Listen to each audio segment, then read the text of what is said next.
Sinwar मारा जा चुका है, लेकिन उसे मौत के घाट उतारने वाले सैनिकों को यह तक नहीं पता था कि वो खान यूनिस के कसाई को ढेर कर चुका है। ऐसा इसलिए क्योंकि वो सैनिक आईडीएफ में 9 महीने पहले भर्ती हुआ था। यानी जो काम मोसाद नहीं कर पाई, जो काम आईडीएफ के कमांडोज नहीं कर पाए, वो काम आईडीएफ के एक नए सिपाही ने कर दिखाया। कैसे, देखिए ये स्पेशल रिपोर्ट।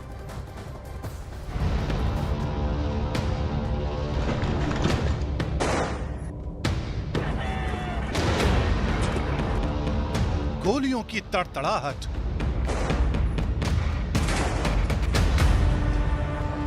टैंकों की गरज,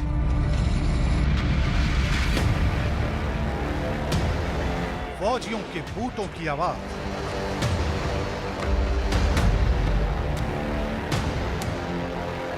अगले मिशन की तैयारी में लगी इजराइल की सेना।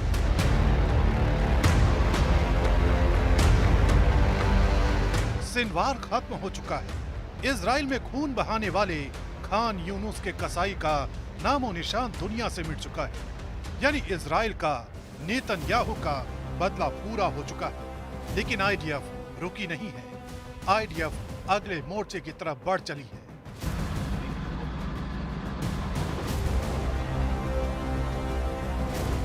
इन तस्वीरों को देखिए। इजरायली टैंक अगले मिशन की तैयारी में जुटे हैं और आईडीएफ का मिशन है जवालिया ऑल क्लियर। यह फुटेज आईडीएफ ने ही जारी की है।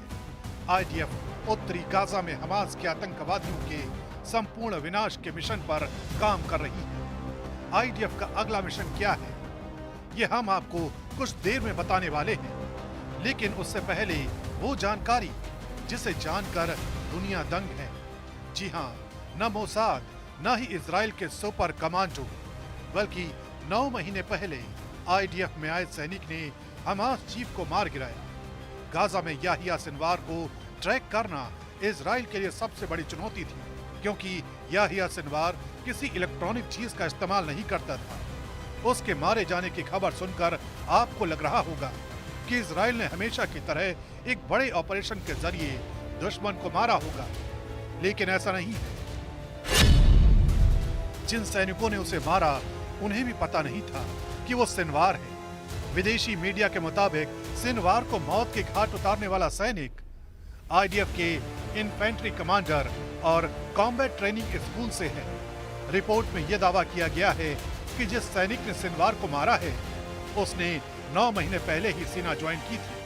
7 अक्टूबर 2023 को जब इजराइल पर हमास ने हमला किया, उस वक्त ये सैनिक सेना में भी नहीं था। दरअसल आईडीएफ हमास लड़ाकों के सफाई के लिए अपने मिशन पर थी। तभी उन्होंने एक बिल्डिंग में 3 आतंकियों को देखा और उन्हें ढेर कर दिया। बिल्डिंग आंशिक रूप से ढह गई। बमों की मौजूदगी की वजह से शवों की जांच करने के लिए ड्रोन भेजा गया। शुरुआती जांच में एक आतंकी का चेहरा हमास नेता याहिया सिनवार से मिलता जुलता लग रहा था। इससे सैनिकों को लगा कि उन्होंने अनजाने में अपने सबसे बड़े दुश्मन को ढेर कर दिया है। सिनवार की मौत के बाद अमेरिका के राष्ट्रपति ने भी चैन की सांस ली है।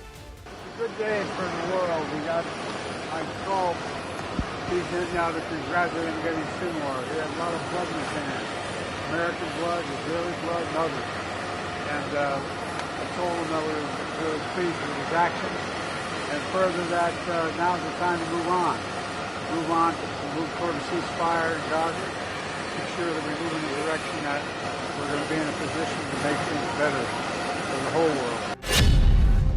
दांतों से हुई सिनवार की पहचान। सिनवार की पहचान पुख्ता करने के लिए उसकी फोटो इजरायली पुलिस की फोरेंसिक विंग को भेजी गई। यूनिट के प्रमुख सहायक आयुक्त अलीजा रजील ने पुष्टि की कि तस्वीरों में शव के दिख रहे दांत उस रिकॉर्ड से मेल खाते हैं जो सिनवार के इजराइल की हिरासत में रहने के दौरान लिए गए थे। हमारे पास सिनवार के दांतों का डेटा फाइल में था। मिलान एकदम सटीक था। ये इस साल का सबसे महत्वपूर्ण मौका था। हमास के एक सीनियर कमांडर ने भी तस्वीर को देखकर सिनवार की पहचान की। लेकिन फिर भी इजराइल ने सिनवार की मौत की पुष्टि नहीं की जब तक सिनवार की डीएनए रिपोर्ट सामने नहीं आई। रिपोर्ट के मुताबिक मारे गए 2 और आतंकी सिनवार के बॉडीगार्ड थे। Sinwar was the leader of a terrorist organization, the terrorist organization of Hamas, and he was basically the mastermind behind the 7th of October with the killings, the massacres, the rapes, and the kidnapping. So his death is certainly significantly weakening Hamas. Sinwar का जन्म 1962 में खान यूनुस के Gaza शहर में एक शरणार्थी शिविर में हुआ था। उसका पूरा नाम याहिया इब्राहिम सिनवार है। वो 1987 में गठित हमास के शुरुआती दिनों से सदस्य था। 1988 में मात्र 18 साल की उम्र में सिनवार पर 2 इजरायली सैनिकों की हत्या का आरोप लगा था। उसे आजीवन कारावास की सजा सुनाई गई थी। 2011 में कैदियों की अदला बदली के दौरान उसे रिहा किया गया था।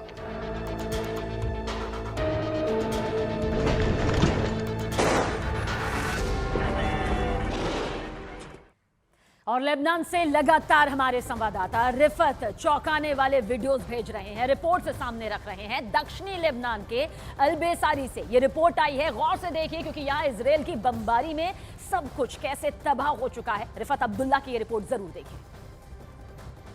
मैं इस वक्त साउथ बेरूत के अल-बेसरी इलाके में हूँ, जहाँ पर इस्राएली बमबारी की वजह से सब कुछ तहस नहस हुआ है। मैं इस वक्त रोड के सामने हूँ। यहाँ पे कुछ कार शोरूम्स रहे हैं, लेकिन उनमें जो गाड़ियाँ थी उनके पुरखच्चे उड़ गए हैं। और न्यूज़ 18 इंडिया वाहिद टीम है जो आपको इन इलाकों से रियल ग्राउंड ज़ीरो कवरेज पहुँचाता है, जो आज तक इन इलाकों से रियल ग्राउंड ज़ीरो कवरेज पहुँचाता है। इस इलाके में जब आप नज़र दौड़ाएंगे, यहाँ पे आपको दूर दूर तक कोई भी नहीं दिखेगा, क्योंकि इन बस्तियों में अब कोई नहीं रहता है। ये बस्तियाँ बिल्कुल खाली हैं। ये रोड आप देख सकते हैं, कोई इस रोड पे नहीं चल रहा है। यहाँ पे अगर इर्द गिर्द कुछ दिखता है तो वो दिखती है तबाही।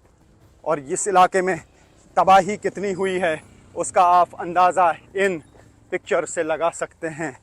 ये विजुअल्स में आप साफ देख सकते हैं कितनी तबाही हुई है इस इलाके की। और न्यूज़ 18 इंडिया पहुंच रहा है हर उस जगह पर जहां पे इसराइल की बमबारी से तबाही हुई है। पिछले 50 घंटे में तकरीबन 500 एयर स्ट्राइक्स और अटैक्स किए हैं इसराइली फोर्सेस ने लेबनान में अलग अलग जगहों पे। ये आप जो एरिया देख रहे हैं, यहाँ पे एक बड़ी बिल्डिंग थी, लेकिन वो बिल्कुल ज़मीन बोस हो गई है और मलबा भी कई मीटर दूर पहुंच चुका है। ये आप देख सकते हैं, जो छत के ऊपर टंकी होती है वो यहाँ पे देख सकते हैं किस तरीके से यहाँ पे नीचे आई हैं। और ये एक बड़ा कार शोरूम रहा है, लेकिन अब जो भी गाड़ियाँ यहाँ पे थी वो मलबे के ढेर में तब्दील हुई हैं, क्योंकि यहाँ पे इसराइली फोर्सेस ने ज़बरदस्त बमबारी की है। और बमबारी की जद में यहाँ पे सब कुछ आ गया है, सब कुछ तहस नहस हो गया है। जो इर्द गिर्द घर थे वो तबाह हो गए हैं। ये साउथ लेबनान का जो एरिया है ये सबसे ज़्यादा मुतासिर हुआ है, यहाँ सबसे ज़्यादा तबाही हुई है। लेकिन इसी तबाही को दिखाने के लिए जगह जगह पे पहुँच रही है न्यूज़ 18 इंडिया की टीम। अगर मैं 360 डिग्री पैन करूँ, आपको दूर दूर तक यहाँ पर कोई इर्द गिर्द नहीं दिखेगा, और अगर कोई चीज़ दिखेगी तो वो दिखेगी यहाँ की तबाही। ये देखिए, ये पूरे इलाके में किस तरीके की तबाही हुई है। और इस तबाही को दुनिया तक पहुंचाने के लिए, या जो इसराइल की तरफ से लगातार बमबारी हो रही है उसको दुनिया तक पहुंचाने के लिए न्यूज़ 18 इंडिया ग्राउंड ज़ीरो पे काम कर रही है। लेबनान के अलग अलग जगहों पे जहां पर भी बमबारी होती है वहां पहुंचती है सिर्फ़ और सिर्फ न्यूज़ 18 की टीम, ताकि दुनिया को इस जंग की हकीकत का पता चले। जंग में क्या तबाही हुई है, जंग में क्या तबाही होती है, वो दिखाने के लिए हम हर जगह पे पहुंचते हैं, ताकि पता चल सके कि आखिर यहाँ पे हुआ क्या है। ये गाड़ियों की तबाही नहीं बल्कि घरों की भी हर तरफ से यहाँ पे तबाही हुई है। वह आप देख सकते हैं, ये घरों के बाहर की गाड़ियाँ हैं और हर तरफ से ये तबाह हुई हैं। ये इर्द गिर्द जो कुछ भी यहाँ पे दिख रहा है वो सब कुछ तबाह हुआ है। तकरीबन 500 मीटर का एरिया यहाँ पे पूरी तरह से बर्बाद हुआ है, पूरी तरह से सब कुछ बिखरा पड़ा है। और यहाँ पे अगर हमें कुछ दिख रहा है तो वो दिख रही है बर्बादी। बड़ी बड़ी गाड़ियाँ जो हैं वो तबाह हुई हैं, खरबों अरबों रुपए का नुकसान हुआ है यहाँ पर गाड़ियों का। और जो कुछ भी इर्द गिर्द था आप देख सकते हैं किस तरीके से ज़मीन बोस हो जाती हैं। सब वो चीज़ें जो इस इसराइल की बमबारी में आती हैं। और यहाँ जहाँ पर भी आप नज़र दौड़ें, ये पूरा इलाका जो है बमबारी का शिकार हुआ है। और साउथ लेबनान में सबसे ज़्यादा बर्बादी हो रही है। ये घरों की हालत आप देख सकते हैं, जहाँ पे भी आप नज़र दौड़ाएंगे वहाँ आपको दिखेगी यही तबाही। और इस तबाही को दुनिया तक पहुंचाने के लिए यहाँ पर रियल ग्राउंड ज़ीरो पे है न्यूज़ 18 इंडिया की टीम, जो पल पल की खबर आप तक पहुंचाता है। और जहाँ पे भी ये बर्बादी है वो मंज़र कैमरा में कैद करके आप तक पहुंचा रहे हैं। तो ये जो आप मेरे साथ में ये गाड़ियाँ देख रहे हैं, इस तरीके की हज़ारों, मैं कहूँगा कि लाखों गाड़ियाँ यहाँ पे बर्बाद हुई हैं। इस जंग में तकरीबन 15 लाख लोग अभी तक बेघर हुए हैं। 2450 लोगों की मौत हुई है, 12,000 से ज़्यादा लोग घायल हुए हैं। और यहाँ पे जहाँ पर भी साउथ लेबनान में हम इर्द गिर्द देख रहे हैं वहाँ पे इसी तरीके की तबाही देख रही है। बमबारी जो हुई है इसराइल की तरफ से, न सिर्फ एयर स्ट्राइक की जा रही हैं बल्कि जो शिप हैं समंदर में वहाँ से भी रॉकेट्स और मिसाइल्स दागे जा रहे हैं अलग अलग इलाकों में।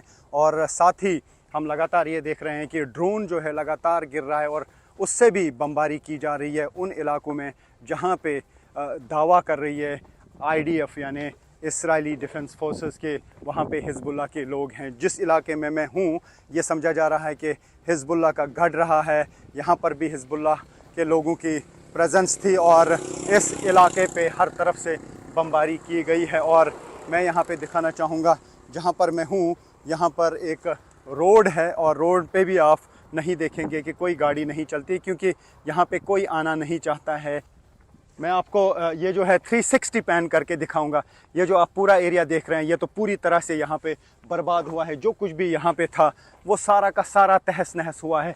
ये आप देख सकते हैं, जैसा मैंने कहा कार शोरूम्स बड़े बड़े यहाँ पे रहे हैं वो सब के सब तबाह हो गए हैं।